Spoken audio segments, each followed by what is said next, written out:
जय Hind, 12th class. चलिए आगे बढ़ते हैं। केमिस्ट्री में ईथर के रासायनिक गुण पढ़ रहे थे, ठीक है। अब कुछ और रासायनिक गुण पढ़ चुके हैं, मुझे याद नहीं कितने पढ़ लिए आपको, मैं पहले पॉइंट से डाल रहा हूँ। आप लोग अगला पॉइंट जो भी आया था वो उसके बाद डालोगे। जैसे 4 पढ़ लिए हो तो 5 डालना, 5 पढ़ लिए हो 6 डालना, 6 पढ़ लिए हो 7वां डाल देना है इसको, ठीक है। चलिए देखिए, अब है हमारे पास एसिड क्लोराइड के साथ अभिक्रिया,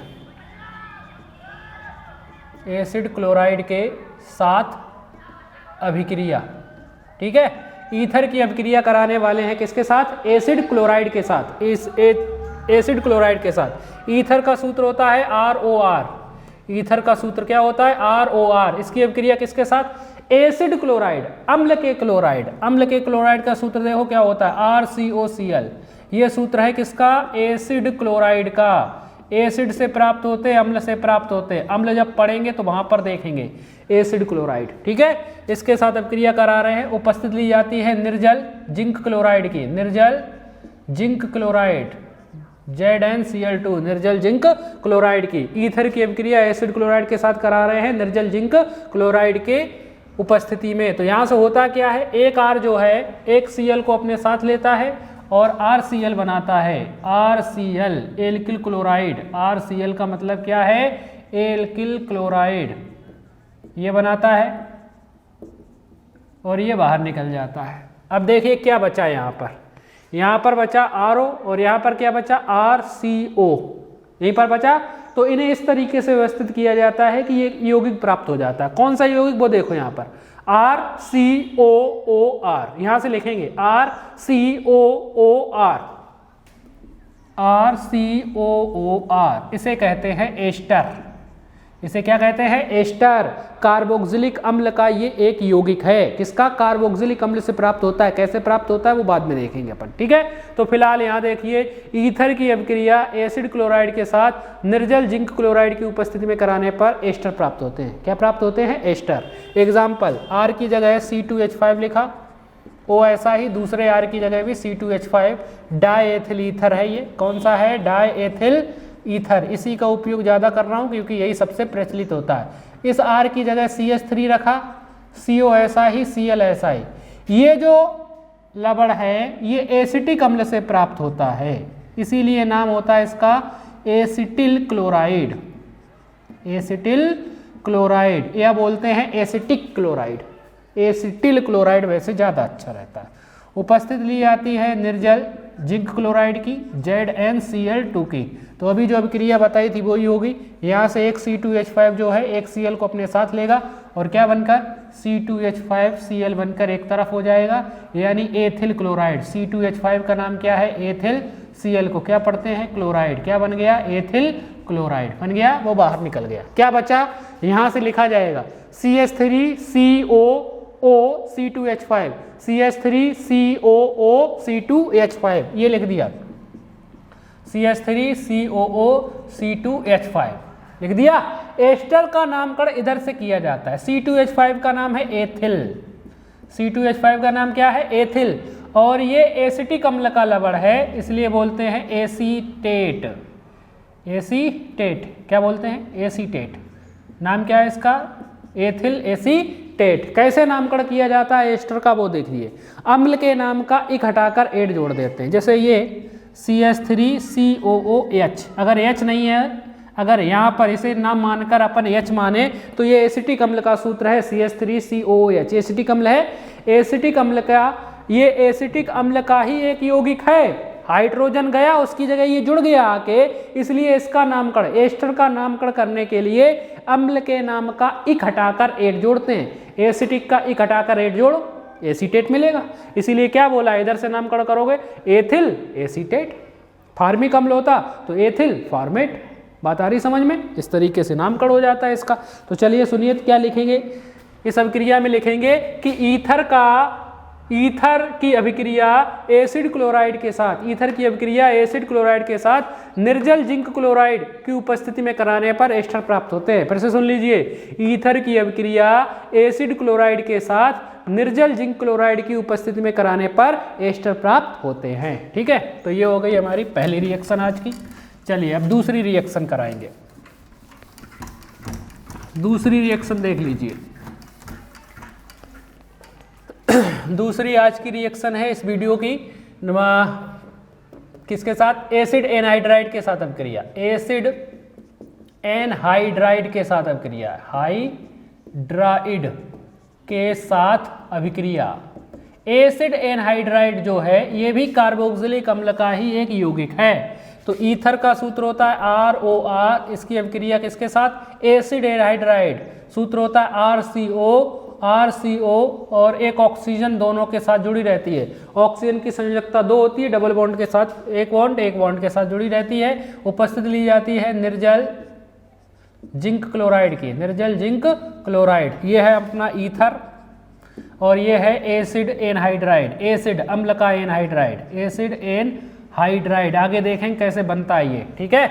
तो ईथर की अभिक्रिया एसिड एनहाइड्राइड के साथ करानी है। तो देखिए यहाँ से एक R जो है R इस तरीके से जुड़ जाता है, RCOOR यानी एस्टर प्राप्त हो रहे हैं। RCOOR यहाँ से लिखना है RCOOR। दूसरा एक और मिल रहा है, देखिए यहाँ से RCOOR यानी एस्टर के 2 अणु, एस्टर प्राप्त हो गए। क्या प्राप्त हो गए? एस्टर, ठीक है। तो इस अभिक्रिया में भी एस्टर प्राप्त होते हैं। R की जगह रखा C2H5O, दूसरे R की जगह भी C2H5, यानी ये ईथर है, die ethyl ether, die ethyl ether ये लिया। इसकी अभिक्रिया कराएंगे यहाँ पर। R की जगह मान रख दें, R की जगह CH3, CO ऐसा का ऐसा ही, तो नीचे भी R की जगह CH3 ही रखना पड़ेगा, बॉन्ड O ऐसा का ऐसा ही। उपस्थिति निर्जल जिंक क्लोराइड की, इसका नाम देखो, ये एसिटिक अम्ल से प्राप्त हो रहा है, CH3COOH, उसी के जैसा थोड़ा थोड़ा दिख रहा है। एसिटिक अम्ल का प्राप्त, एसिटिक अम्ल से प्राप्त किया जाता है, इसका नाम होता है एसिटिक एनहाइड्राइड। क्या नाम है? Acetic anhydride. अगर फॉर्मिक अम्ल से प्राप्त हुआ होता तो फॉर्मिक एनहाइड्राइड बोल देते उसको, ठीक है। चलिए तो अभिक्रिया यहाँ से ये जो है इसके साथ जुड़ जाएगा, क्या मिलेगा? CH3COO-C2H5, CH3COO-C2H5 ये लिख दिया, CH3COO-C2H5। एक और यही चीज मिल रही है, यहाँ से देखिए CH3COO-C2H5, CH3COO-C2H5 2 अणु प्राप्त हो रहे हैं। इधर से नामकरण किया जाता है, मैंने अभी बताया था एस्टर का। C2H5 का नाम है एथिल एसीटेट, पूरा नाम है एथिल एसीटेट पूरा नाम, क्योंकि एसिटिक अम्ल से प्राप्त हो रहा होता है ये। एसिटिक अम्ल के नाम का एक हटाकर एक जोड़ देते हैं तो एथिल एसीटेट। तो देखिए एस्टर प्राप्त हो गए 2 बार, पिछली बार भी एस्टर प्राप्त हुए थे, इस बार भी एस्टर प्राप्त हुए थे। एस्टर की बात कर ले, एस्टर में फल और फूलों की सुगंध पाई जाती है, इसीलिए इसका उपयोग परफ्यूम इत्र बनाने में किया जाता है, ठीक है। चलिए आगे बढ़ते हैं, तीसरी अभिक्रिया पर पहुंचते हैं। तीसरी है हमारे पास PCl5 के साथ अभिक्रिया, फास्फोरस पेंटाक्लोराइड के साथ अभिक्रिया। फास्फोरस पेंटाक्लोराइड, क्लोराइड सूत्र क्या हो जाएगा? PCl5 हो गया। फास्फोरस 5 पेंटाक्लोराइड के साथ अभिक्रिया, चलिए देखिए ईथर की अभिक्रिया PCl5 के साथ कराने वाले। ईथर का सूत्र R bond O bond R, ROR, इसकी अभिक्रिया PCl5 के साथ। चलिए देखिए यहाँ पर एक चीज समझ लीजिए, जब भी किसी भी कार्बनिक यौगिक की अभिक्रिया PCl5 के साथ कराएंगे तो हमेशा बाहर निकलेगा POCl3, ये बाहर निकल जाएगा। और जब भी PCl3 के साथ फास्फोरस ट्राइक्लोराइड के साथ बाहर कराएंगे तो हमेशा H3PO3 बाहर निकलता है। ये नीचे विशेष में आप लोग लिख लेना, जब भी किसी भी कार्बनिक यौगिक की अभिक्रिया PCl5 के साथ कराएंगे तो हमेशा बाहर क्या निकलेगा? POCl3, ये बाहर चला जाएगा। और अगर अपन किसी कार्बनिक यौगिक की अभिक्रिया PCl3 के साथ करा रहे हैं, फास्फोरस ट्राइक्लोराइड के साथ करा रहे हैं, तो हमेशा क्या बाहर निकलेगा? H3PO3, ये फिक्स है, ये तो निकलना ही निकलना, बाकी जो बचेगा वो रह जाएगा हमारा उत्पाद, ठीक है। तो ये हो गई हमारे पास। तो देखो ईथर की अभिक्रिया PCl5 के साथ कराएं तो हमें पता है क्या बाहर निकलेगा? POCl3, ये निकाल दो, POCl3। देख लो क्या गया? P गया, एक O गया, 3 Cl चले गए, 2 Cl बचे। कितने Cl? 2 Cl और 2 ही R, एक R एक Cl को अपने साथ जोड़ लेता है, RCl। फिर बचा हुआ दूसरा आर बचे हुए Cl के साथ जुड़ जाता है RCl, यानी कि R का मतलब एल्किल, Cl का मतलब क्लोराइड। एल्किल क्लोराइड के 2 अणु प्राप्त हो गए। एल्किल क्लोराइड के कितने 2 अणु प्राप्त हो जाते हैं। ठीक है, तो ये एल्किल क्लोराइड बनाने की भी एक विधि हो गई। तो ईथर की अभिक्रिया PCl5 फास्फोरस पेंटाक्लोराइड के साथ कराने पर एल्किल क्लोराइड प्राप्त होता है। यही लिख देंगे, ईथर की अभिक्रिया PCl5 के साथ कराने पर एल्किल क्लोराइड प्राप्त होता है। एग्जाम्पल ले लें, एग्जाम्पल R की जगह मान रख दे C2H5O, R की जगह C2H5, अभिक्रिया कराएंगे PCl5 फास्फोरस पेंटाक्लोराइड के साथ, नाम है die ethyl ether, die ethyl ether. ठीक है, तो हमेशा क्या बाहर निकलेगा, POCl3 निकाल दो, हमेशा पहले ही बाहर निकाल दो POCl3। P गया, O गया, 3 Cl गए, 2 Cl बचे, और देखो 2 ही C2H5 बचे। एक C2H5 एक Cl को अपने साथ लेता है, बनाता है C2H5Cl।